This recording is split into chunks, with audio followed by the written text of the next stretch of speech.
A romantic kiss. No, no, no, no, no. You know, it's really something harmless. I'm not telling that it's normal, everybody do it, no. And I do not kiss just anyone, no. But, you know, me and Raymond are very close, and I'm just, the only way I dealt with it was that hopefully I know na the people who know me better. Okay. So, lasing ka ba that night? No, I was not intoxicated. This is a question for all of you guys. How did you survive that controversy?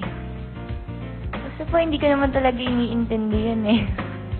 So, wala. Normal life. There was never a time na parang nainis ka na sa tao na yun Ay, lang naku, wag lang sila magpapakita ng ng mukhaan sa akin, baka makalbo sila.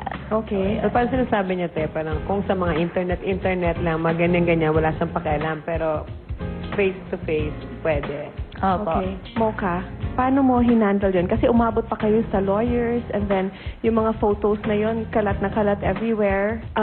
Una-una, kinausap yung sa mga girls. On my part, kinausap ko yung family ko na para explain, gano'n. Tapos, syempre nung nakita yon, nabigla sila, at saka ako, nabigla ako sa mga pictures. Pero ayun, nag-file kami ng case because nga sinabihan na lesbian kami. Kasi nga wala kaming laban sa privacy, yun ang sabi sa amin ng lawyer, dahil celebrities nga. So, para lang maturuan sa ng leksyon yung tabloid, libel case yung sinampa namin. Yun yung action na ginawa namin. So, ngayon nag-hearing pa rin kayo? Nagkaroon na po ng settlement. Nagkaayos na both sides. Carla? Me, blessed lang talaga ako sa parents ko kasi they're the ones that told me, you know, it's part of the business. I just deal with it in the sense that selective hearing na lang ako.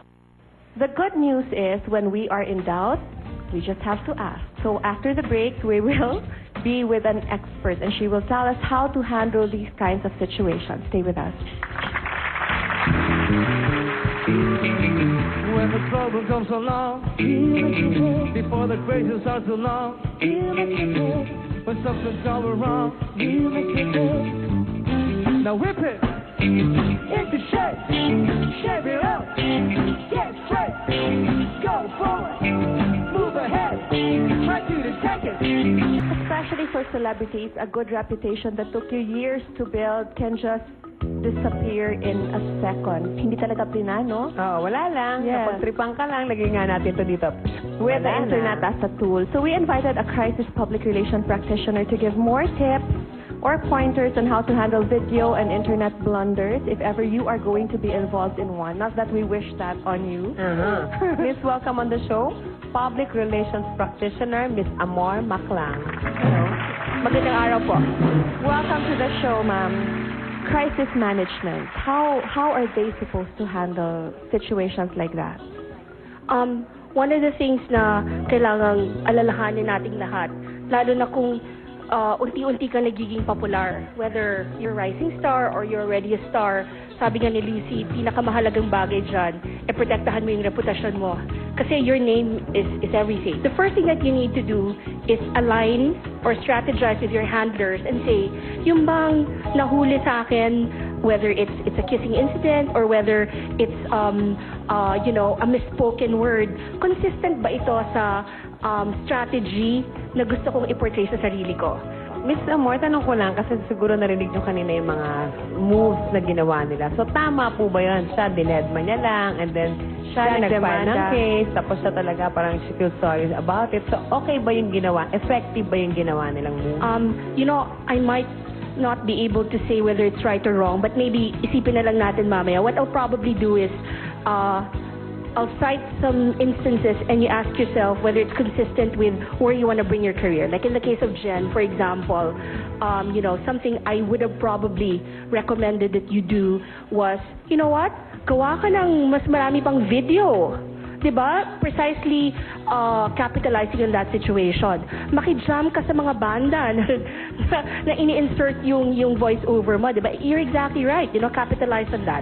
In the case of Mocha, it depends on where you really wanted to bring it. If you wanted to probably, kasi parang nakita ko ang daming mga good publicity din na lumabas. Like for example, there was a Maxim shoot that came out of it.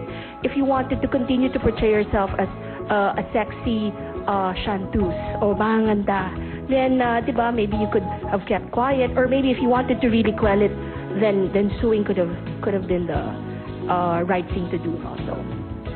It depends at the end of the day on what's your rationale. What's your goal?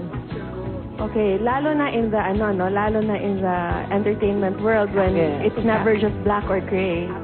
Okay, so what are the essential things that people should know? Let's talk naman about regular people who get involved in scandals like this, and it's no less painful. It's even more painful siguro because they're not used to it. So how are they supposed to handle that? If you find yourself in that situation, you talk to your first stakeholders. Your first stakeholders are your friends and your family, and you set the record straight. And you tell them, you know what, this is what I wanted this to mean, but it didn't come across. Kasi yung mga taong nakapaligid sa'yo, yan yung unang-unang tao na magde-defend sa'yo eh. Okay. So, kailangan, huwag mong kakalimutan yung pamilya mo, your key stakeholders. The second thing is, never ever lie. You know what, I don't know if I can say this, what got President Clinton into trouble was not because he was inappropriate, but because there were untruths that were uncovered eh. So yun yung, believe me, that's the first thing we tell our clients. Kahit alam mong mas mahirap mag-sorry, lalo na kung sa entertainment scenario, life is not at risk. We're not talking about may nasunugan, may nalason, etc. Don't ever lie. Because for some reason, the truth will come out. Always come out. And then the third thing that you need to do is always have a consistent statement. So, kung ano yung inalign mo sa pamilya mo at sa handler mo, you have to continue to repeat and consistently say it. And then the fourth thing, at the end of the day, be true to yourself. Don't ever try to be what you're not. And then fifth, at the end of the day, you have to plan beyond the crisis. I want to ask, from a PR practitioner's point of view, are you of the belief that there is no crisis that cannot be turned around? Absolutely. I couldn't agree more, no? Hindi lang magme-mention ng brand, pero in 2000, there's this huge international airline, no, that flies in the region, hindi taga-Pilipinas, na nagkaroon ng crash in Taipei, killed 70 people, pero ngayon, after 8 years, they continued to be a preferred airline globally. In the same with brand, ganun din sa tao, lalo pa dito sa Pilipinas na napaka-forgiving natin. So, walang kahit anong crisis na hindi pwedeng maayos. Pero very critical the things that you do within the first 24 to 48 hours. Okay. So that is the golden period. You have to keep your heads about you. You cannot panic. Kasi pag nagpanic ka, kinabahan ka, ay nako, that's gonna be a problem. For our guests, do you regret anything? Like for Janina, you said that given a chance, you wouldn't change anything. Yun pa rin isasagot mo? Because it's my destiny. Mocha? Sabi nga po ng expert po natin, just be true to yourself. So, ayun, just being true to myself. Carla? Honestly, I guess, everything happens for a reason. And after a while, I realized that it's not a big deal. Like in my case, I mean, when I'm older, I'll probably just laugh about this. Yeah. Thank you, Ms. Maklang. We hope to have you again on the show. Thank you. Janina, Mocha, Carla, thank you. Do you want to thank anyone? Thank you sa mga handlers ko, sa modeling, si Tita Nikki, tsaka si Tito John T. Siyempre, sa manager ko, si Tito Manny Valera, tsaka sa Body Plus. Okay, Mocha? Meron po akong monthly column po sa Maxim Magazine. And sa April po, cover po ako. Kasama ko po yung bandmate ko si Hershey. So, abangan niyo po yan this month. I'd like to thank Skechers, Dr. Manian Paikalayan, Tangerine and Hair Shaft and Podium. Thank you very much, Ms. Amor, for being here with us. Amor. There's one big crisis that we are all involved with, and I am talking about the environment. We will find out more about that when the SweetLife returns. Somebody take me, somebody